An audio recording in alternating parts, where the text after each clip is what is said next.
Hey everybody, Dr. Boyce Clark, founder of Lubricity Labs.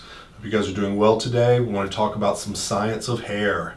So often we hear, and I'm sure you guys have seen this many times, that products are pH balanced. And what does that really mean? So I want to talk today about what pH is and what pH balance is and why it's important and critical for your hair. First of all, what is pH? So when we take water, hydrogen, two of them, and oxygen, H2O, when that goes into, say, a beaker or whatever, it disassociates, it splits apart. It splits apart into a hydrogen with a plus charge and a hydroxyl with a negative charge. So this splits into equal parts. So one positive charge, one negative charge. The H plus is the acid part, and the OH minus is the base or the alkaline part. So when we talk about pH, we're actually measuring the amount of these hydrogens. And pH tells us about the amount of acid or the amount of base in a water solution. So again, it's only appropriate for water. So the pH scale goes from 1 to 14, 1 being the most acidic, pH 14 being the least acidic or the most basic, and 7 right in the middle. So water that splits into these equal parts, pure water, has a pH of 7, and we call that neutral. Your hair doesn't have a pH because it's not made out of water, but it does have a pH range that's ideal for it. And that pH range is from about 3.7 to about 4.5 or 5.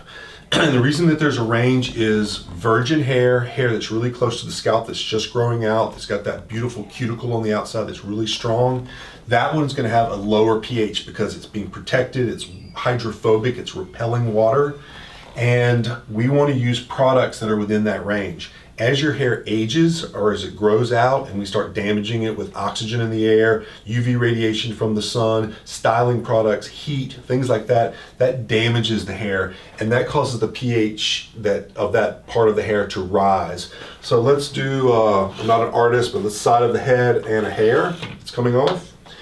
Here near the scalp, this is where we have lots of these H pluses. So the pH ideal for this area is going to be something more acidic. Whereas the hair that's older, the hair that's been damaged, where the cuticle's now lifted up, maybe you've had color services, lots of heat styling, things like this, there's going to be less of the acidic component here and more of the OH minus. So this end of the hair has a negative charge, this end of the hair has more of a positive charge. In order to fix this end with the negative charge, we need to use products that are pH balanced within the range ideal for hair. So that's going to be things that are on the acidic side of the pH scale. So by using products that have lots of pluses in them, we can neutralize these negative ones and then therefore lay down this cuticle and repair that damage. That's why it's critical that you use products that are on the low end of the scale. Just a quick aside, there's been somewhat of a movement, I hope it's gone now, and that was to use bar soap to shampoo your hair. Bar soap has a pH higher than 10. So we're talking about in this range, up in the basic range, not the acidic range. This is terrible for your hair. This high pH is going to cause the cuticle to raise up. It's not going to repair any of the damage on the hair. It's actually going to inflict more damage. So we want to stay in products that are around this 3.7 to 5.5 range. All of Lubricity Labs products have a pH of 4.2. We find that that is perfect for keeping your hair healthy, keeping damage repaired, and keeping the cuticle down. So this is our lesson today on pH. If you guys have any questions, please post comments. I'm glad to answer them or send more information out. Thanks. Have a good day.